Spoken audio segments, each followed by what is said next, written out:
Okay. I'm going to call to order the Yamhill County Board of Commissioners formal informal session for May 26th. It is 10:05 a.m. And Commissioner Starrett, would you lead us in the pledge? Thank you.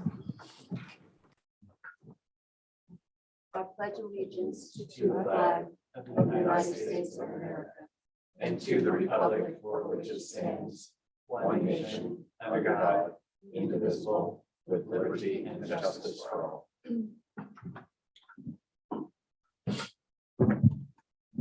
Okay, that brings us to our calendar session. Commissioners, do you have anything to add? No. Nothing No. beyond the draft. Okay, other than the boat races are this weekend, so we might want to put that on there just in case. Several of us are attending. Item D is public comment. This time period is reserved for public comment of any topic other than an agenda item, quasi judicial land use matter, or topic scheduled for a public hearing. We did receive some written emailed public comments. Is there anyone who would like to comment in the audience or online on anything other than an agenda item?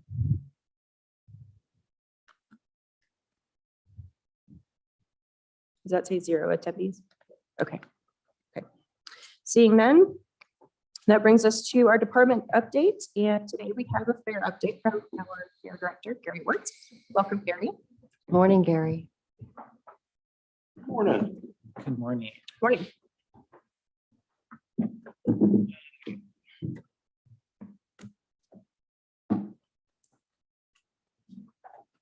Well, things are happening at the fairgrounds, let me tell you. Yes, they are. Yay. Last weekend was probably one of the biggest weekends we've had in a long time. Portland Karting Association had their Gold Cup races there. I think they had about 170 participants, along with all their families and everybody else that was there, along with a Appaloosa Breeders' Horse Show that we had at the same time. This Gold Cups usually aren't that big. And so it turns out the horse show was a big one too. So it was a full fairgrounds last weekend. So like I said, we're going, right now we just booked, yesterday they just booked a weekend in 2024 already for a horse show, a big horse show. It's kind of phenomenal how we've just all of a sudden skipped 2 years and boom, we're right back at it again. So we're pretty happy about that. We're happy that the bookings are coming along pretty good. So anyway, so the big focus right now is the fair. It's not that far off, but to kind of give you an idea, tickets have been on sale for a while. And right now we've sold 552 admission tickets and 868 reserve seating tickets. Now, it doesn't sound like a lot, but this is what we normally do the 1st of July. First to the middle of July is about on the online sales. So we anticipate that it's going to be as big as last year, not better. So with the acts that we've got in, we're able to buy them right. So we're pretty pleased how it's going along. If you don't know, we have Nitty Gritty Dirt Band, which is on their 50th tour. And then we have a Jody Messina, Shenandoah, and then Night Ranger on Saturday night. So it's been a pretty good, have had a lot of comments. One of the things that we're doing different this year is that part of that last year that we got caught off guard was that the daytime fair has never been a big thing for a number of years, ever since family dynamics have changed to where mom and dad are both working now. The kids are, back in the 60s, dynamic was that mom was home and took the kids to the fair. So daytime fairs were a huge thing back in the day. Now, then it went where there was hardly anybody. Now we're back to what we used to be, that we saw a lot of people coming in during the daytime that we didn't normally have. So we've made this year, we're going to have, music, agricultural displays, things for kids to do when they're there during the daytime. So try to build the daytime. Daytime, I've got the nighttime down. It's the daytime that I need to build up. That's my only room for growth for the fair. One of the big things that we're doing this year is kind of a marketing thing, but we're doing the best of Yamhill County. And one of those deals that we're doing is we're having a barbecue contest on Saturday. So you get the bragging rights for a year that you're the best in Yamhill County, and you also get the ribbon to prove it. So it's a new deal, and believe it or not, I've had 12 inquiries already, 12 different teams acquired doing that, people that live just in Yamhill County. What the main purpose of Best Yamhill County is the open class, which is the citizens of the county can enter whatever type of specialty that they're good at and get judged. And again, we're pushing that you have bragging rights for a year that you're the best. And it's going over pretty good right now. So we're pretty happy with that. Anyone that in here that wants to be a judge at the barbecue contest, let me know. You can be a judge. There's a Cessor in the back. I mean, he has a He's been Cessor going, in his pick name. me, after pick all. me. Hey, just give me a call. I'm sorry to Down on just the like list. throw everything off. See But something out of the corner of my eye here. in Chile. All right. One of the few things that a lot of fairs didn't have this year that we will, we have a carnival that's confirmed that will be there. The pandemic has decimated the carnival business drastically. And there isn't that many carnivals left anymore as it is. So our company will be there. I know 3-4 fairs right now that they will not have a carnival. The carnival is part of the draw, big part of the draw. And I think our carnival will be even bigger. I mean, last year was a huge carnival gross. And being said, Turkey Rema can't get a carnival. Newburgh Old Fashioned Days can't get a carnival. Will be the first carnival since last year in the county. So they're going to come ride the rides. Let's see. So as we go along, we see that it's just going to be a huge deal. We're going to have more than we know what to do with that on that property. So we're prepared. We're getting prepared for it. Right now, we're already starting to set up for the fair. Get things done, be ready for it. Now, if it just stopped raining, then I could actually get the rodeo arena ready to go. All right, now if I take a tractor out there, I compete with the geese and the ducks. So otherwise, like I said, things are just every day just keeps getting bigger and bigger. So where we're at, any questions? Thank you. Yeah, we took the family out to PKA last weekend, and I was just amazed. I'd never been to anything like that. It was pretty intense. Yeah. There were teams from Canada and Washington and California. And the mom and me was like, oh my gosh, are you sure your kid is going to do this? Because all they wear is a helmet. There's no other, body protection or anything. They So, have just a helmet and then and, they're just zipping and a around. motor. Yep. Yeah. So it was pretty cool. Yeah, it's amazing when you see these kids that are, 5 years old in a cart zipping around at Tiny. 70 miles an hour. Yeah. So it's just, yeah. And they're so competitive too. But the little ones were, they'd be looking behind them, checking on their friends because they didn't want to make sure their friends were falling too far behind. So Any questions, commissioners? Thank you. I was just sitting here listening to Gary and just thinking about what we would do if we didn't have him doing what he's doing and the institutional knowledge all the years prior to your being in this position. So we appreciate how much you really care. And then I always go back to thinking of you during the wildfires out there, well, just thank you. putting in the time. So Yeah, thank you. Absolutely. Appreciate that. Gary, I did have one question, Chair. Yeah. So we talked at the budget hearing a little bit about your facility, some of the state of them, and I wanted to come back to any plans for either doing a facilities analysis and making a plan for upgrading them, or master plan for the space. What's the status of that? Right now, that's one of the conversations I'm gonna have with my board. As soon as I can get them all together, they've all been scattered across the country the last 2 months. That's one of the things that we need to get started on right now and work towards that. We have a couple of things that are in the works. One that the legislature allocated money to the fairgrounds. When I get back, I have to finish that up and get it sent in.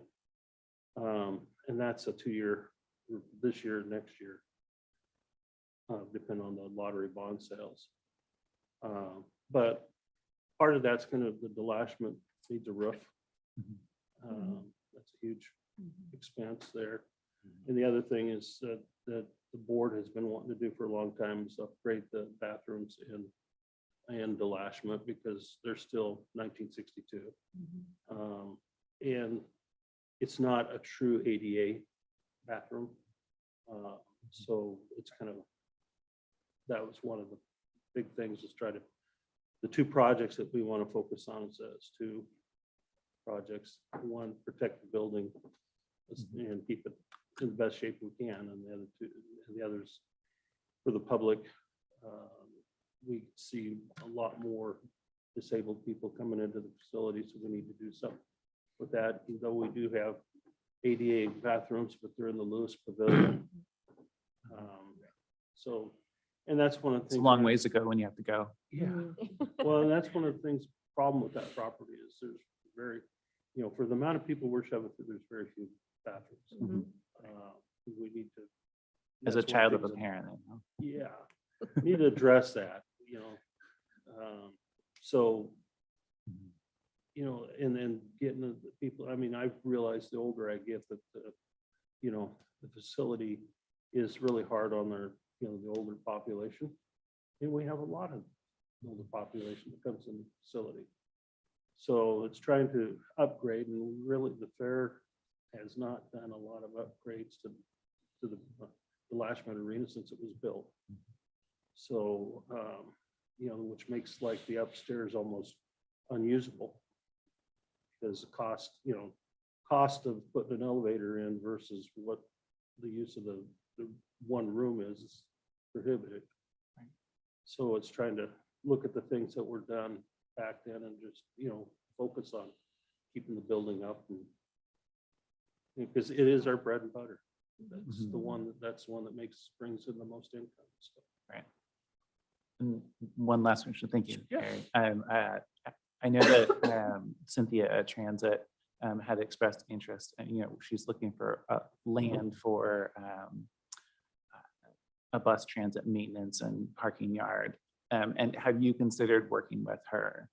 Yeah, we've been talking. Okay.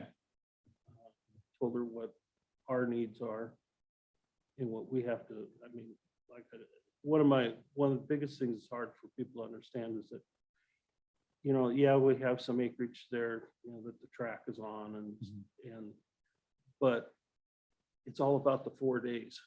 4 days is what drives that whole place, that whole property. The rest of it's just, to keep it up, but you have to have the fair and we can't have anything interfere with that. That's the primary purpose. And so trying to she's coming up with kind of an idea before we go to the board. We've been talking about it. Okay, that's great. That's great. I know that Yeah, just transit has just- access to more money than perhaps you do. So Yeah, well, we've been talking about it, but like I said, going to proceed cautiously. that sounds great. All right, thank you. And thanks for your work on the fair. Thank you. Thank you. Any further questions? No? Thanks, Gary. Okay. Appreciate it. Yeah, thank you. Okay, so item F is work session. We have no work sessions today. Item G, consent agenda, we have none. Item H is old business, we have none. Item I is other business consideration, item I1. Consideration of approval of an amendment of the 2020-2023 CBA between Yamhill County and the Yamhill County Deputy District Attorneys Association to correct errors on page 3 of Exhibit A, retroactive to April 27th, 2022. And Commissioners, this was addressing the wrong salary table, I believe. Do I have a motion to approve? I move that we approve item I1. Okay, Commissioner Kula moves approval. Any further discussion? No, sure. No? Okay, all those in favor signify by saying aye. Aye. Aye. All opposed, same sign. Motion passes. Thank you. Item I2, consideration of approval of amendment number 5 to the agreement between the Yamhill County Sheriff's Office and Global Tel-Link Corporation, doing business as Via Path Technologies, to update rates and charges for inmate telephone services effective upon full execution. Do I have a motion to approve? So moved. Okay, Commissioner Sterrett moves approval. Is there further discussion? No, Chair. Okay, all those in favor signify by saying aye. Aye. Aye. All opposed, same sign. The motion passes. Item I3, consideration of amendment number 4 between Yamhill County and the Strategic Economic Development Corporation of the Mid-Willamette Valley, Oregon, SEDCOR, to extend the term of the underlying agreement from July 1st, 2022 to June 30th of 2023. And I noticed we do have Abishai in the audience today if anyone has questions. And Patty is also here, Patty Herzog. Patty as well, thank you. Do I have a motion to approve? Maybe Christian can just weigh in on this particular amendment and what it does in terms of, as far as the contract goes. Actually, I could. Oh, I'm sorry. Giving Christian a break because I'm the one that wrote it. No, that's Okay, fine. all right. Yeah. Pretty Yeah. straightforward. You know, Approved as to form. Yeah, so the agreement that's before you is based on the work session that you had, so approving the extension through June of 2023, which is the consensus of the board on how you wanted to proceed with the amendment. The one additional item that's in there is calling for a work session discussion on the long term and any other future extensions or any other considerations, so that, to occur in February of next year. So that way, if the board is electing to go a different direction or looking that there will be no further extensions beyond that, it gives SEDCOR sufficient time to start ramping down any projects and being able to have that discussion come February of next year. So that's really the two elements of what this amendment does. It extends the agreement and it adds that additional meeting, but otherwise all of the existing agreement, the scope of work, and the other amendments that made some changes to the scope of work still apply. So the underlying agreement remains unchanged. Okay. Commissioners, I will move approval of item I3. And then is there further discussion on this particular item? And there is not Yeah. for me, Chair. No, Okay. Yeah, and thank you. Thank you. Yes. thank you. Okay. If no further discussion, I will call for the vote. Those in favor of approving item I3, signify by saying aye. Aye. Aye. All opposed, same sign. Okay, motion passes. And thank you, Abishai. Thank you. Thank you.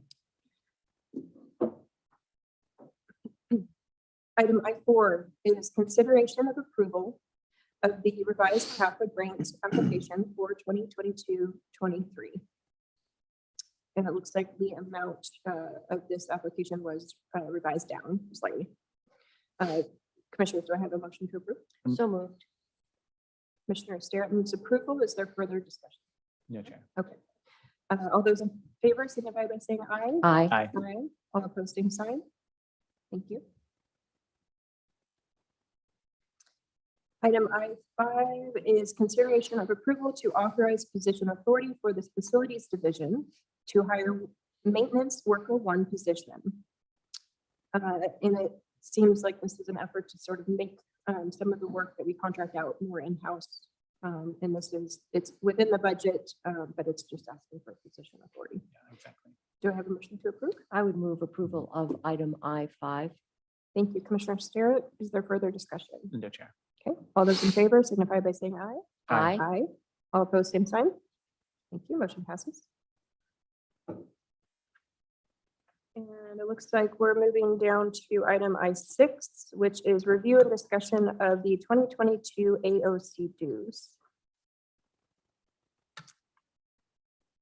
Ken, but you'll kick it off. I think I heard that you put this one on the agenda. and Yeah, thank so you. I asked for this because we did receive an invoice from AOC for our dues. There was a discussion last time there. I know there was some questions around the federal land subcommittee because that's the only additional dues. Everything else is included with the total dues packet.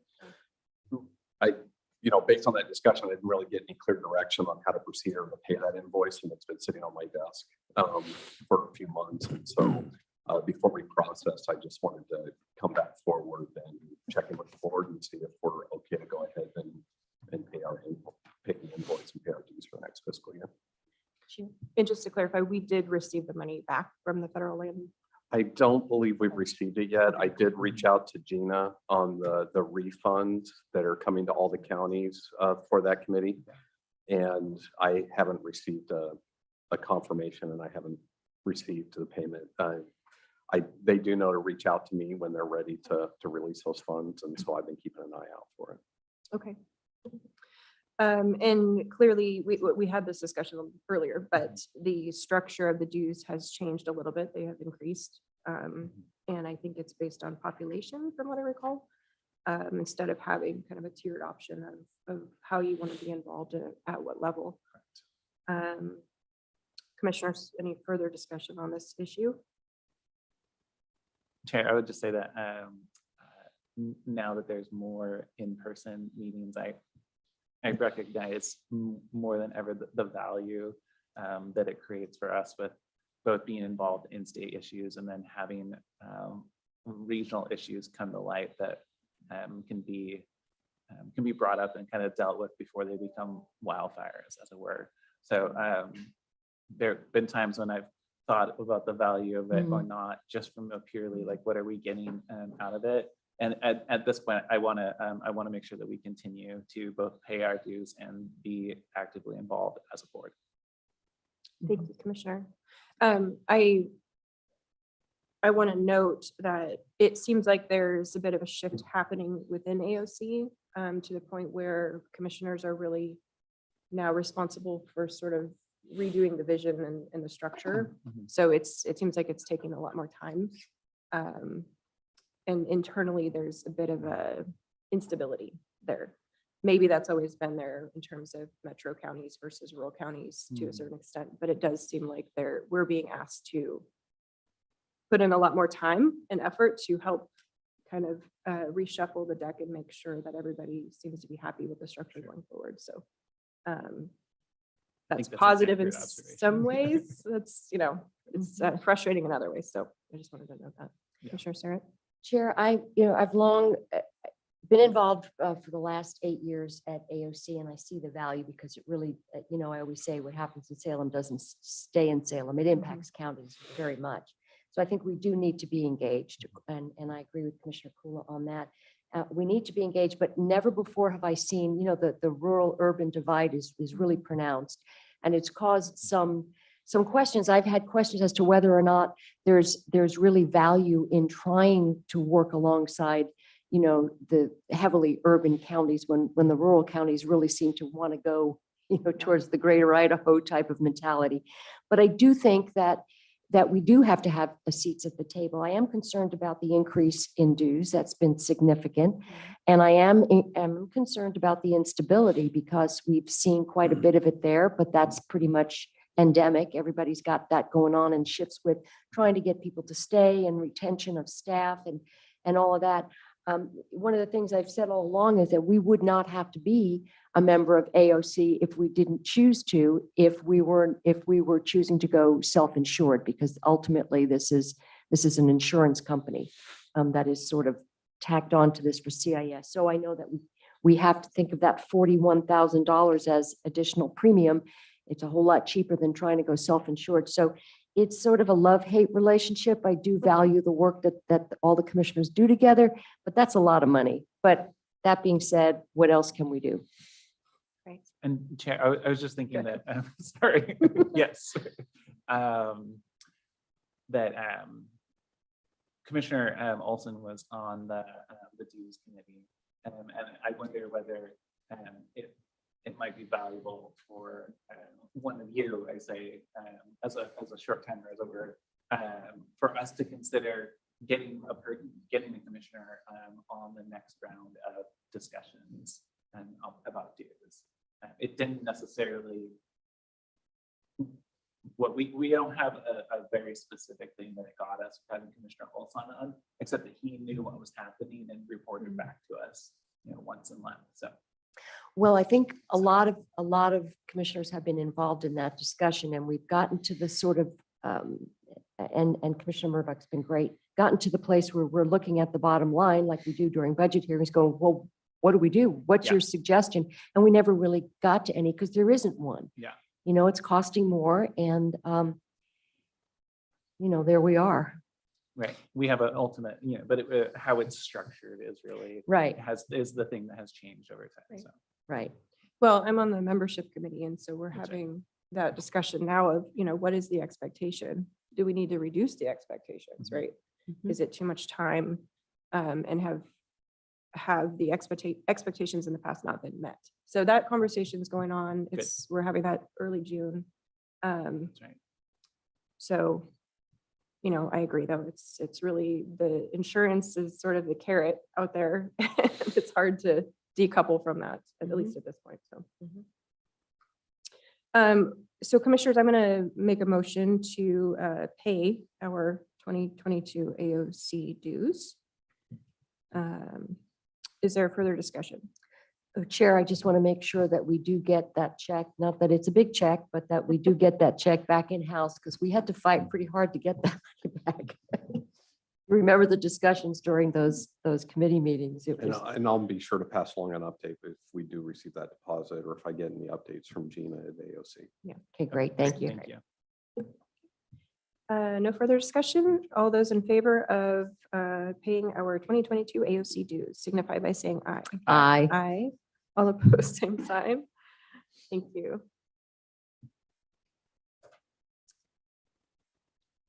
Okay, so that brings us to item J, which is our public hearing. I'm going to open the public hearing. J1 is to consider whether to amend ordinance 832, the term limits ordinance, to make term limits inapplicable to the Yamhill County Sheriff, Yamhill County Clerk, Yamhill County Assessor, and Yamhill County Treasurer. And I don't believe we follow the typical public hearing. order. No, it's not, yeah, Right. that's Okay. just for a land use hearing. So simply open the hearing and then begin to take testimony. Okay. So we did have some written testimony that was submitted, I believe in favor of amending the ordinance. Is there anyone in the audience who has testimony in favor of the amendment, of amending it to remove these 4 positions? And it looks like we've got the We've got- treasurer online too. Oh, thank you. I So- just noticed that. Okay. Want to start there? She's not Um, raising her hand. Okay, so why don't we start with our county assessor, Derek Wood. Come on up. Thank you. Thank you, Chair and Commissioners. Christian, Colton. I think it's the first for me to see you there, so welcome. Yeah, I want to show up today to reaffirm the position I presented 2 weeks ago about how valid it is to amend this ordinance to remove what I'm calling the administrative elected officials. Those who don't have direct influence on policy nor do they sit on the budget committee. We are administrative in nature in terms of we take state and local laws and we apply them to what we do in our office and for the benefit of our citizens. And taking that and moving it forward to the idea of a term limit that would remove, in my opinion, potentially one of the more qualified candidates after 10, 11, 12 years of service. For me, historically, that level of tenure is sort of a sweet spot when somebody's really matured into a position, is very competent and capable. And to take them out by ordinance, I think it's just sort of cutting off your nose to spite your face. The people have their opportunity to vote every 4 years. There is a term limit, in my opinion. Without being reelected, then someone else is elected to service. So that's really where I'm at on that. And that was my initial proposal a couple of weeks ago for consideration of the amendment. The historical pathway, if you will, is in place, how it was amended to remove the surveyor under a similar concept. So I think that the avenue is there, and I would be in support of that. So any questions for me? Commissioners, questions? Sure. Thank you, Derek. One of the things I think needs to be really brought to the fore is the qualifications, for instance, that are required for your position. Running for a position because it's an elected position is one thing, and yet there are qualifications that are required to do what you do, which is mind-bogglingly complex. So can you give us just sort of a thumbnail sketch on what those would be? Sure. So in the recognizing I wear a couple hats, the assessor and the tax collector, talking specifically about the assessor, as the tax collector is not specifically named in this ordinance, but as assessor, the appraisal of the county requires appraisal experience and in at least at a minimum, a licensing from the state that you're a registered appraiser, which means you have the basic principles of appraisal practice and that sort of thing. And then I also carry a general certified appraiser license, which entitles me to appraise anything in the state, really. And that level is the sort of the highest level of appraisal credentials you can get. And that's really what's required at this level. To be able to appraise every property type, the diversity we have in Yamhill County from vineyards to small tract housing and everything in between, you really have to have an expertise in appraisal. That's the assessor side, and that's what's really, and in statute, it's required that you have the appraiser, or excuse me, the assessors has to be licensed by the state. That's sort of the first step. But from there, you can really get over time and tenure, you can develop your appraisal experience to get even higher certifications. Thank you. Yeah. Thank you. Commissioner Brewer? I just have one question, Chair, and it's more of it's a broader one as opposed to your specific qualifications. And if the sheriff testify or provides comment, I'll ask him, and if the treasurer comments, then I'll ask her too, which is, from your perspective, what thing has prompted us to be here now, considering changing something that was passed by the will of voters? So it's more of a like, has something prompted this now? Well, I think it's come up in the past. I don't know that this is the first time it's been brought up as an option or a concern. Right now, I think it's relevant in that I hope we hear from our outgoing clerk today, but he's made it clear, both in conversations I had and to others, that his willingness to accept other offers was definitely weighed by the fact that he would not be eligible to run for another term. So when we look not too far to the east, best of luck and best wishes to our friends in Clackamas County, but an election going sideways can have a real ripple effect statewide. And it's not to speak to the quality of their personnel, but there's some gravity there. Mhm. And I go again back to, if we're going to take the most qualified person and remove them from the equation, I find that to be concerning. So did that spur this? No, I've been looking at this really since I came on and found out it was even on the books. And then about a year and a half ago, when Douglas County went through something similar and it had it litigated, my thought is we should avoid that too. We don't need to get into contentious litigation internally. So I'm coming today to say, well, this is the low-hanging fruit. Let's get the administrative piece out of the way. And that's how I got involved.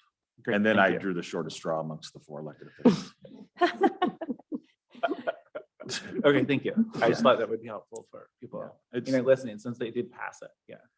yeah, yeah. I don't know if I'll say this. I'm not going to play judge, jury, or lawyer today, but I don't know that the vote passed the ordinance. I think the ordinance was approved by the board with the guidance that was given from the election. I think that's how it works. Sort of went to the voters for their opinion, and then the board made a decision on the recommendation. Yeah. I say Well, that and- because it sounded like they passed it, but Yeah, and we've been They- having this they weighed in. discussion. And we also had an executive session, although I don't think anything precludes us from talking about that. But it seems like there's a policy perspective, and then there's a legal perspective. And right now, we are talking about the legal side of this. Okay. You know, I've reached out to commissioners in other general law counties, and none of them have term limits. We've talked about, you know, if we were to face a challenge by an elected official on this issue, we most likely would lose based on the Douglas County decision. And there's financial implications to that as well, because we would be responsible for all of that. And the language coming out of Douglas County, and correct me if I'm wrong, but it does say that that particular case binds a general law county, not necessarily a home rule county, but a general law county. So we kind of have this red flag flashing at us on the legal side. Policy wise, I don't think most people are opposed to term limits, right? But there's different interpretations of that. Every 4 years or every 2 years can be a term limit. Right. And so, you know, I think it's hard to separate the two, but I think for the purpose of us looking at an ordinance that we have on the books, if there's legal concern over that, then that's something that we should prioritize in this discussion. Thank you. Chair, if we could, Colton's put together a sort of a retrospective of what happened and, you know, a little bit of background going back to the 1995 adoption of ordinance 587 and then going on from there. Can you, without going into all the detail on this, because it was very informative, but just basically give us the base code of. I'm sorry, I just want to, I wanted to clarify that right now we're taking, or at least I thought we were taking testimony in support of the amendment. And so I just wanted to pause because while I know that you were talking about this, we have both the sheriff and somebody with their hand raised in support of it. So I just wanted to. Sure, but I think at this point it would be instructive for us to clarify what Derek has said in terms of where we are right now before we get any further.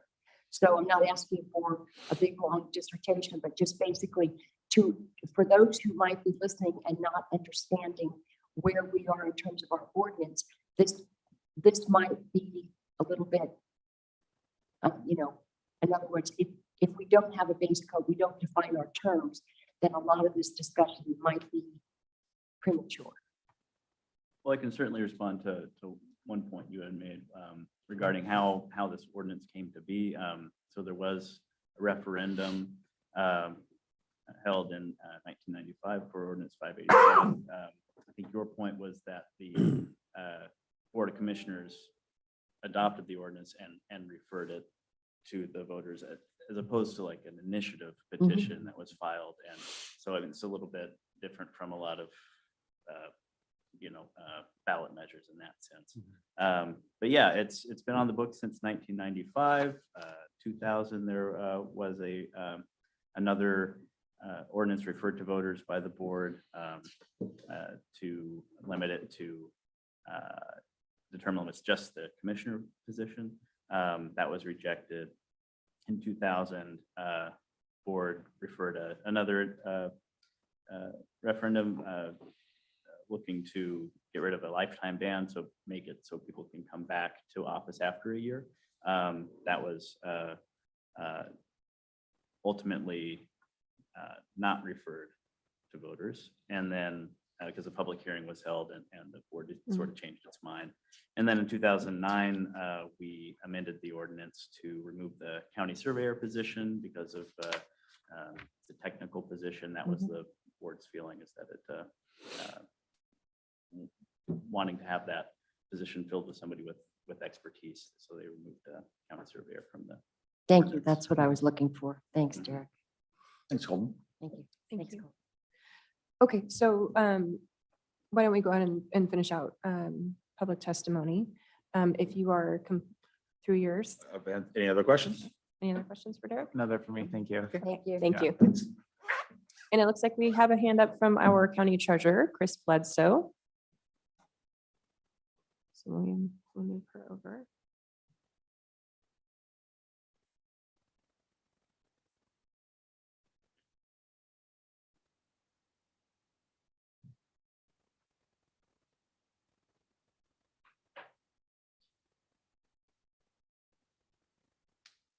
Good morning, Chris. If you can hear us, we are taking testimony on the term limit ordinance. Oh, looks like you're on mute.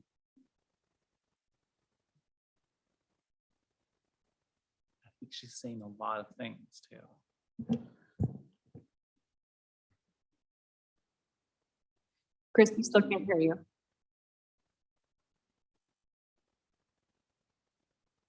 Me unmute. Okay, now I'm unmuted. I'm sorry.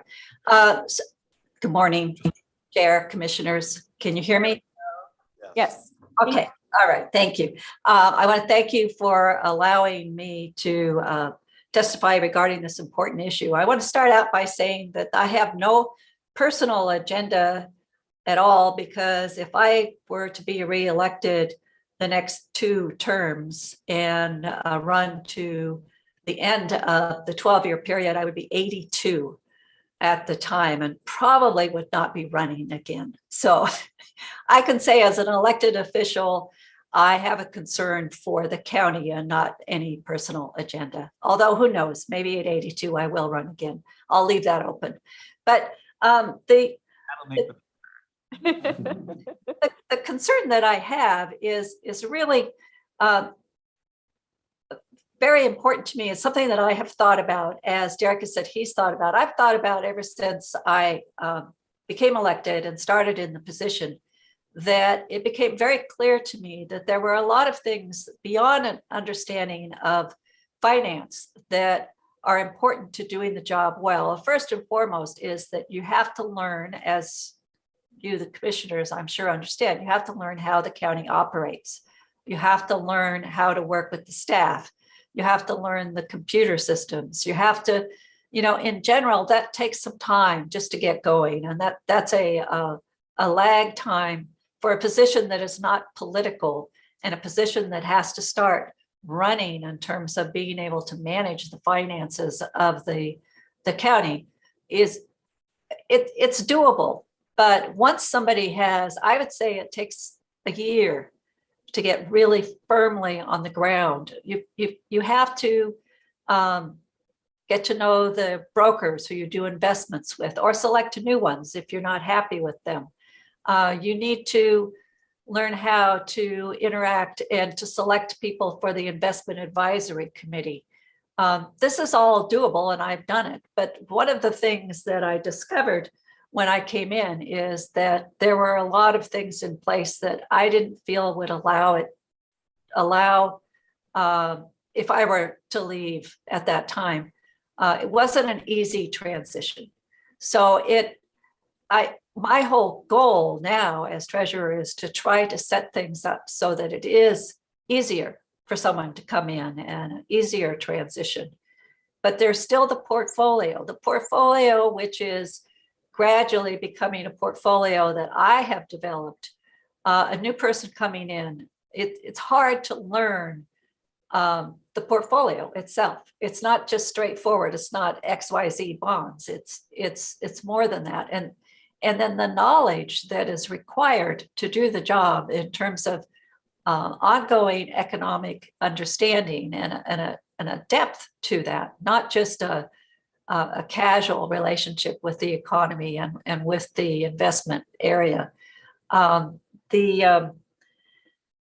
Learning what the state requires, the statutes, making certain that the portfolio is in compliance with state statutes, making certain that the portfolio maintains the quality that it needs to have.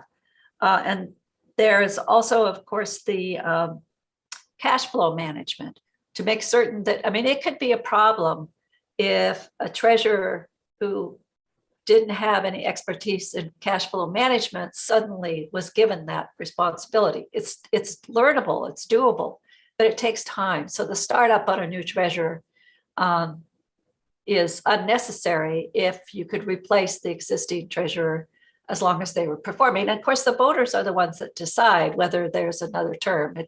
It's not just an automatic situation. But really what I think is, and it really doesn't matter at this point how I feel about this, but I believe we should be home rule charter so that you could make it so the treasurer's position was not required in the county, and that it could be done by staff, because I feel that it's really important to have expertise. The other thing that I question is there's no qualifications or training required to run for this position. And you, in theory, you could have an 18-year-old high school graduate decide they wanted to run for treasurer. And if the position was open at the time, it's to say if I left, you could end up with, I mean, I know it wouldn't be likely, but in theory, you could end up with an 18-year-old high school graduate managing a $70 million portfolio. So it's an important position. It requires a lot of expertise. And the voters had, I think, two very good choices. Well, three actually very good choices for this time, but that might not always be the case. So if there is a treasurer in place who chooses, who understands the job, who knows the job, who is doing a good job, and wants to extend beyond those 3 terms, I think that the voters should be allowed to select that person again. And I think we have to give the voters the opportunity to reelect, but I also think, as Derek said, that we need to give them the opportunity to select the person who has done the job and is well qualified to do it. That's my speech. Any questions about that? Thank you, Chris. Commissioners, any questions? No, thank you. No, thank you. Thank you. Thank you. Okay, do we have any further testimony regarding the ordinance? Sheriff Svensson? Is there another one? There's somebody in the attendees, but they haven't raised their Okay, hand. Yeah, I was keeping an eye on it, Welcome, Sheriff. obviously. All right. Chair, thank you. Commissioners, everybody else that's here. I'd just like to echo what was already been said probably by the assessor and the treasurer. You know, our position takes a lot of work to get qualified to where we're at. And I think the big piece that I was concerned about when it comes to these type of positions is at the end of a term, could be asking the voters to pick someone who doesn't have the ability or the qualifications or the education to get themselves caught up quick enough to be able to take over that position, and you're creating what I would consider a problem in the community. For example, with law enforcement, to be the sheriff, you just have to be certifiable, which means you have to be able to go to. It's I know, good. right? Please explain what this means, I Sheriff. will explain. Certifiable. Paul, make sure you put that in the paper. Which means you petition to the Department of Public Safety and Standards, and they say that you can obtain a certification, which means you've got a minimum level of education, which is you're basically the age of 21, and you qualify for minimum level, which doesn't require any college, that you can pass a medical exam, and you've passed a psych exam, and then you have to attend the academy and pass. So you could be put in a position after 12 years of forcing the voters to pick an individual that may not be the best qualified, may not have a good level of understanding of governmental budgeting, policy decisions, working among community partners, but just has a desire to be the sheriff because being the sheriff would be cool. You are forcing the voters to pick an individual when you may have someone who's already in that position that's running the office the way that you would like, the county would like, and the voters, if they want that person to continue serving in that position, they get to make that decision. At the end of 12 years, if you have a sheriff that decides to run it for a 4th term, and you have an equally qualified candidate throw their name in the hat, and the voters say, hey, it's time for change, that's where the term limit comes into play, where the voters get to make the decision. But I think the piece that I'm always concerned about is similar to the clerk's position, for example. We had a very qualified clerk that was in a position where he wasn't going to be able to run. And so then to ask someone in the community that could be to the level of quality that we would want at the time we are in the world with elections. I don't know if that's the best place that Yamhill County wants to be in. And we're forced to make that decision now to elect someone who may not be the same quality that we need as of right now moving forward. So that's my 2 cents. Officially for the paper, I can say that at the end of my 3rd term, I will only be 48. But of course, this is not something that I've, had a conversation because I have a personal plan to go past 3rd term. I think it's more of just the overall objective of the county needs to be able to have the best people serving the citizens. Citizens get to make that decision. And if we have an ordinance that restricts very well qualified people from continuing to serve, and the citizens want that person to serve, we shouldn't tie their hands by not allowing them to pick that person to lead. Great. Thank you, Sheriff. Yeah. Any questions? Thank you, Sheriff. Sheriff, I don't have any questions for you, but thank you. I appreciate it. Thank you. All right, thank you. Okay, anyone else in the audience or virtually that would like to testify on this item?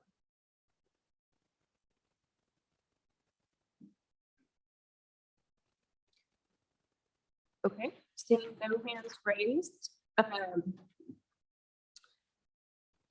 So I think it's worth kind of setting the table a little bit. So we are the only county in the state that has term limits as an ordinance. Whether it's a home rule county or a general law county, we're the only ones left. Currently, the ordinance applies to all commissioners as well as those for very technical positions. And when we were in our executive session talking about some of the legal issues, it was noted that the home rule counties haven't really been tested legally in terms of term limits. However, none of them have them. So there's really not a catalyst for that. But we did note that even home rule counties that allow for qualifications, additional qualifications to be placed on these 4 positions,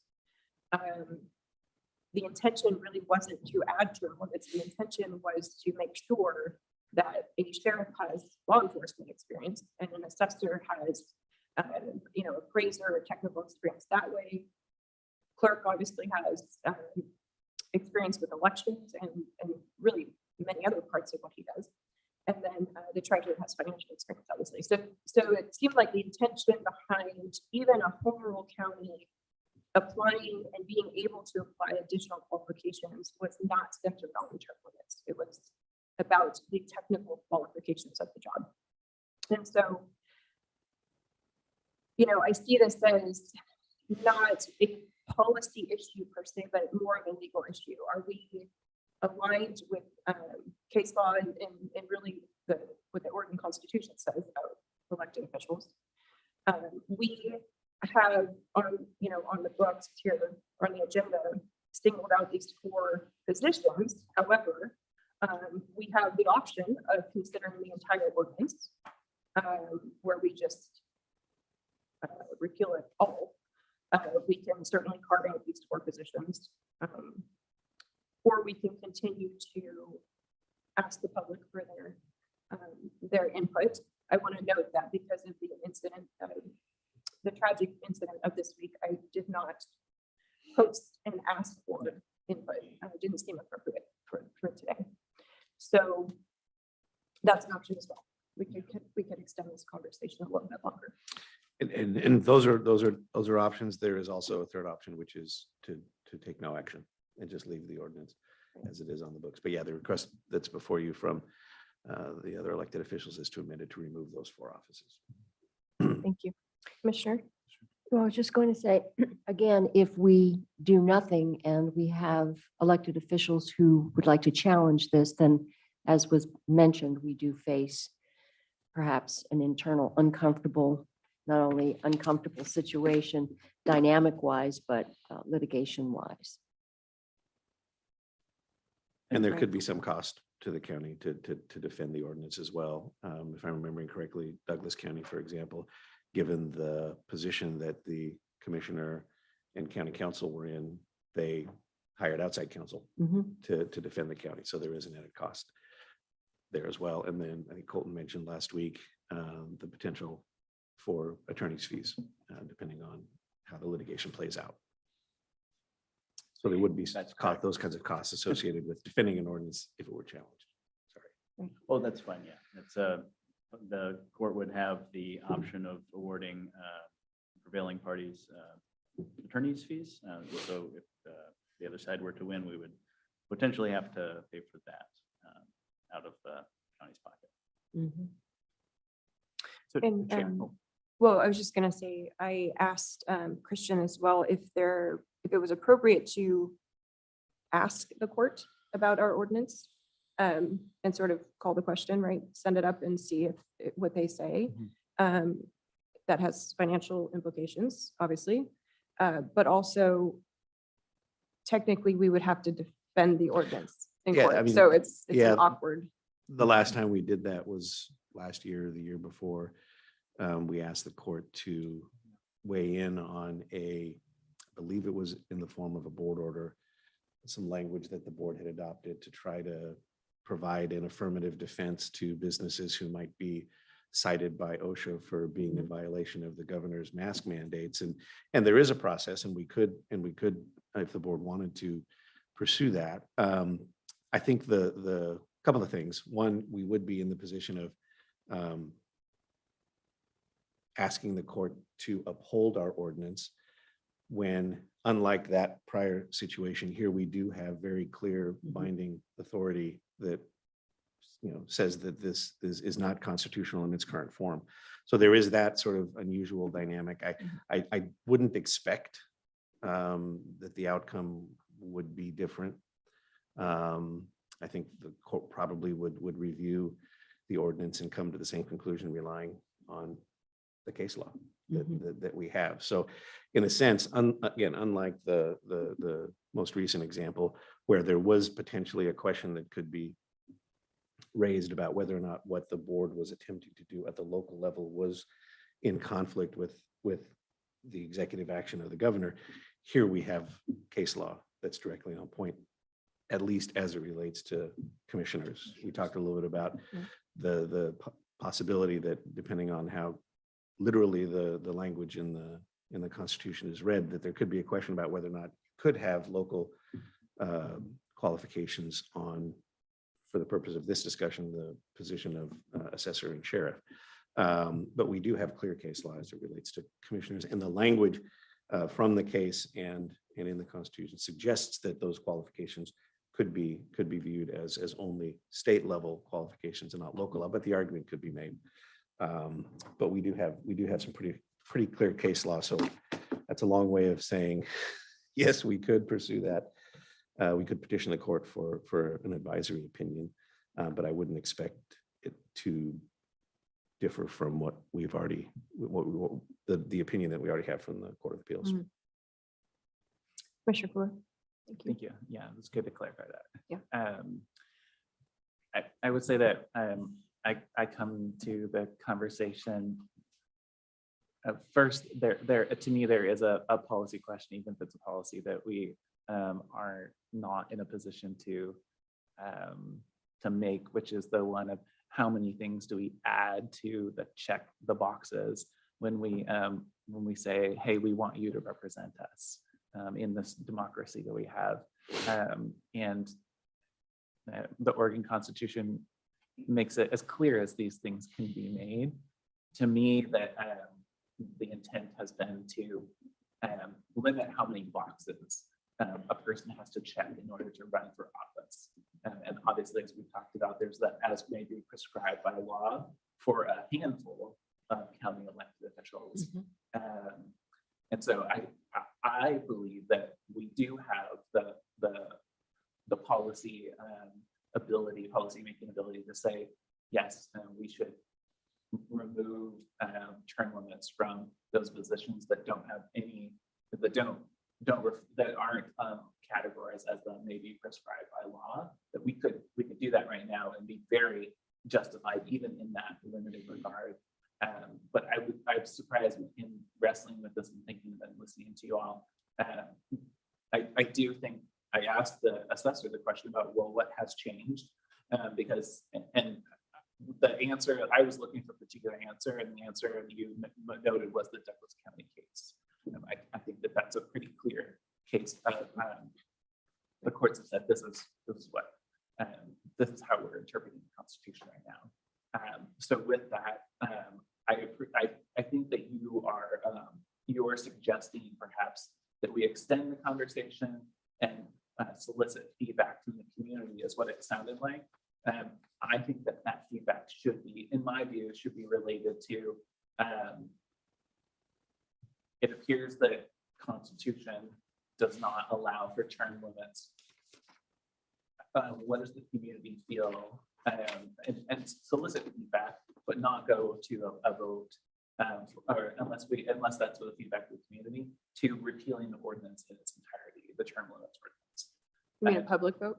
No, my suggestion is that we ask for, and maybe even provide the opportunity to have a public comment, not at 10 a.m. on a Thursday, because I know that that is difficult for people. Just logistically, I know that that costs us money and it costs us staff time, but it also means that we hear from more people at a time when we are, mourning the deaths of kids. And so, but I think that the question that we should provide to the community is, what are your feelings about this ordinance of term limits in the context of it being seemingly unconstitutional? And then I would challenge us to be willing to make that determination of repealing it once we hear from people. But I think we also have a duty to listen to more people. Thank you, So it's Commissioner. like the balance of we've heard from the experts, we've read the case law. Yeah. And it's also important to listen. I appreciate that. Chair, I was expecting a whole lot more people here today to weigh in and a whole lot more written public comment, because I came to this sort of sitting on the fence, understanding the need for it in one way, but then understanding the rationale behind not having this in terms of the clerk, the treasurer, and the sheriff and the assessor. So I would love to hear from more people. I also think that written testimony is as powerful. Not everybody wants to come to a meeting or is comfortable coming to a meeting, but I want to read what people have to say. So maybe we can extend it and ask for written testimony. And also if folks want to come, and they now have the option of doing Zoom. So I know in the past when we've tried to broaden this to have more discussion in the evening, we've been disappointed in that folks didn't necessarily take us up on that. And I was surprised by that. We've tried doing a number of different things over the years, but I'd like to hear from more people. Okay. Yeah, I agree. could- Yeah, okay. I agree. Yeah, there two things bother me about focusing only on the 4 positions. And the first thing is that if you keep the commissioners in the ordinance, technically you're making a decision in opposition of what the case law talks about, right? The commissioners were the position that was litigated. So the That- stronger argument is to remove commissioners, right? As opposed to, If we were to remove all of the 4 positions that we're talking about, we would be stripping our term limits ordinance down to the exact same ordinance that Douglas County had. And so we'd be in a right? Right. worst possible position from a legal standpoint. So it doesn't feel right to do that. And then the other issue that I have is if we say, we're going to refer this out to the public again, and the public comes back and says, well, we still want term limits, we're still inconsistent with the law. So Yeah. we're not really solving an issue. That's right. So at this point, I do agree. And I had the intention of aggressively sort of asking for public feedback, and it just didn't happen this week based on the circumstances. So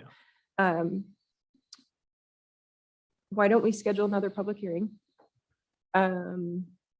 Chair, I was going to suggest something, but it sounds like. Sure. Well, I was just going to add that any repeal or modification to the ordinance, I'm looking at county council, is going to require a first and second reading, correct? We can't just take action today because it's going to require that two-step process. Yeah, it would depend on the approach the board chose to take. If the board, like was done in 832 by board action to amend the ordinance or repeal the ordinance, they could do that by a vote of the board, or as was done in some of the earlier actions on this ordinance, they could refer it to the voters. So there's two different approaches. Well, I think we were just talking about the process specific to making a board action and the hearing requirement, if it requires a first and second reading or anything Yeah, I'm like sorry, that, like. maybe I wasn't as clear. We wouldn't need the first and second reading if the decision of the board was to refer the question to the voters. We only need the first and second reading if it's going to be an action by the board. And I was just going off the conversation that the board was just Yeah. having, that, it sounds like wanting to continue to have Mhm. the hearing open to solicit. Yeah, participation schedule another comment. public hearing and encourage folks to submit some additional testimony, and then you can review and discuss written testimony, and perhaps there will be additional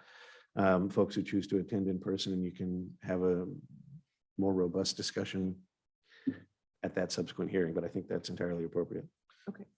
And then our requirement for scheduling the public hearing in terms of notice is 2 weeks, 1 week? Put it on the agenda. Yeah, Okay. because I'm trying to think, would we just continue this hearing?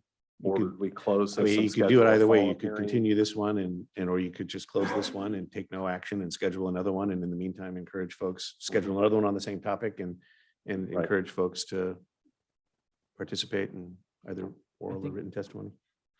So Commissioner the Fleury? thing we would probably, at least I would recommend, is that that hearing be for consideration of repealing ordinance 832, as opposed to the language here. Right, the language is So different. that's the only thing I want to, is that if people are wanting to present testimony, that it be to what the board is considering. Mhm. And I would say that I'm, no offense, I'm not considering I would be considering a repeal of all of it so that nobody has term limits. Sorry. You got the Well, in that conversation case, I will probably just close this one and then we Yeah. can. And start then fresh. I think it's Okay. been discussed a little bit too. You could also have the hearing at a different time of the day. It does not need to be held at the same time as we have formal session. You could schedule a public hearing in the afternoon or evening on a different day if you wanted to do that. Otherwise, you could have another hearing as part of formal session too. Either is an option. So Ken, how does that work if we do an evening, say 6 o'clock hearing? We would just, Notice it. We'd have to notice it. I have to figure out the logistics of, making sure the space is available, make sure we get it noticed, make sure I have staff available, and we would get everything set up. Mhm. yeah. Okay. And then. I'd Commissioner probably Stan- ask county council to do most of that, Yeah. seeing how he offered the solution. No. But I do Just want to kidding. say that I'll have Commissioner Col- I'll Stan have did Colton connect observe with you. something that is also Right. practically true about evening hearings versus our regularly scheduled time. Right, And I'm about halfway to you, so. yeah, and Zoom now is something we didn't usually do in the past. When we offered these evening hearings, we used to offer them in different cities, even we'll come to you, and that didn't work out. So I think the biggest, the one with the most attendance was in Sheridan. Everybody else, it would just be us there. So it was kind of lonely, but we did make that overture. But I think that having Zoom and written testimony could be a good compromise. And I guess I could say you could choose to do both, right? You could schedule another public hearing Mhm. at the same time as formal session, and then that same night or a different night, you could also have an opportunity for folks to appear in the evening too. So you could do both. It's true. What about lunchtime? How about we compromise and do a lunchtime? Sure. Yeah. I don't know, does that work? I And your hear point what is you're that, saying. It's- especially with Zoom, people should be able to call in if they have, At lunchtime. if they have a noon lunch break, Right, right? Is that, yeah, Yeah. I was thinking, And, make it. depending on the timing on how soon you would like to schedule this hearing on this consideration, we could also include some specific language with the notice to just encourage that, if people aren't able to attend, they can submit public comment on that item at any point. It Right. doesn't require that you have to be here to submit that. It Strongly doesn't encourage. require, you know, that you have to submit it within the week that it's scheduled, you know, if, you know, we can provide some additional instructions on that just to make sure that there's clarity on process on when the public can submit public comment on this agenda item. Okay.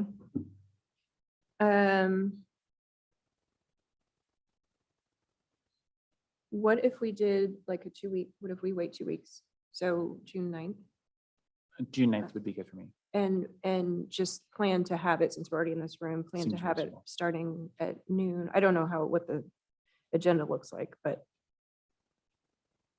tack it on to the end of that meeting. Ken, is looks that like- our budget hearing day? It's Later the in next week. month. Right. And it looks like, I don't know. I Carolina, is it? see- We might have a land use hearing that day. Don't see anything else. So how does that sound to add it to the agenda for June 9th? Chair, that sounds good to me. That works. That works. Would that work for staff, Carolyn? and Megan? For June 9th. And we'll just notice it right away and solicit feedback. I wonder if there's a way, Chair, when we're thinking about putting this out into the community, because a lot of people have said, why the hell should we have term limit? Or why should we repeal term limits? There's a lot of like, Right. and having to explain, well, you know, we've got Article 6, Section 8 of the Oregon Constitution. I wonder whether either making public some version of the legal memo that we received, or a preamble, or a would be helpful. Short Just like summary. a summary statement. Yeah. A summary One statement. pager. And we can put on Colton, the. you did a great Not job to with add that more to once in your a plate. lifetime legal memo. Well, thank you very much. Yeah, and I'd be happy to make that much shorter and just sort of a Okay, I think it would be helpful. Yeah. I mean, the trick is never knowing what exactly the question is that folks might have, but we can certainly try to encapsulate sort of the history, how we got here, and some of Yes. the major components of the memo. That would be fine. And that'll Even hopefully just be a helpful. And summary if of- folks have more questions, short of giving general public legal advice, we can try and answer as many of those Mhm. questions as we can. Even just a summary of the Douglas County case. Mhm. Yeah. Right. Yeah. So for clarity, so I can just kind of confirm, because I want to make sure for the notices and everything that we're going to be working on, we're scheduling a hearing on June 9th, and the hearing is consideration of repealing ordinance 832. Yes, yes. Slight modification there. It should be ordinance 587. It's 587. Yeah, and I made a mistake in Oh, in okay. discussing this as a 832. 832 actually refers back to 587. So yeah. it's just a Okay. technical point. So 587. Okay. Correct. Yeah, it would be the repeal of 587 as amended by the subsequent ordinances. And Mhm. as a practical matter, we'd probably just go ahead and repeal all of them. Did you get the information you needed? Clear as mud. You know, we've got that. We'll work on that. Okay, Okay. Okay. great, thank you. So I am going to close this public hearing and no decisions were taken.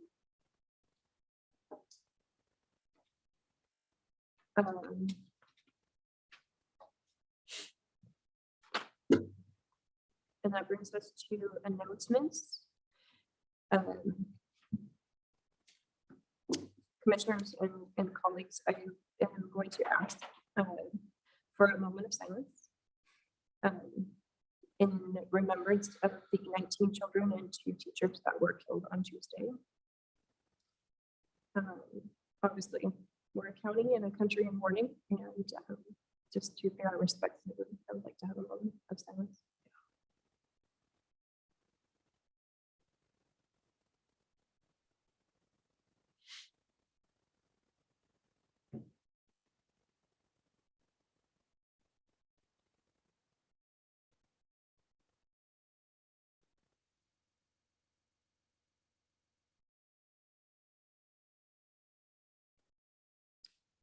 Thank you.